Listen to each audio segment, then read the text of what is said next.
Hello everyone, welcome back to WebTech tutorial. In today's tutorial video, I'll be guiding you through how to log into kp.org or Kaiser Permanente account. The Kaiser Permanente is an American integrated managed care consortium based in Oakland, California. In order to log into Kaiser Permanente, go open a web browser first. Soon after you do that, search for kp.org sign in and press the enter. Click on the first search result that says Sign on Kaiser Permanente. You'll be taken to a sign-in page. Start by entering your user ID associated with the account. Now, move on to the next text field and type in your password. Make sure to type in a correct password while logging into your account. If you want to double-check your password before moving on, click on this eye icon at the right corner to reveal your password. In case you've forgotten your user ID and your password, you can go and click on Forgot User ID link in case you've forgotten your user ID, and if you've forgotten your password, you can go ahead and click on Forgot Password.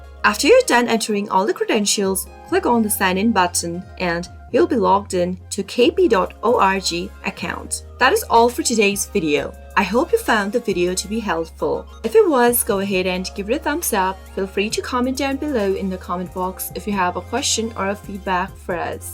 I'll soon be back with more tutorial episodes. Goodbye till then.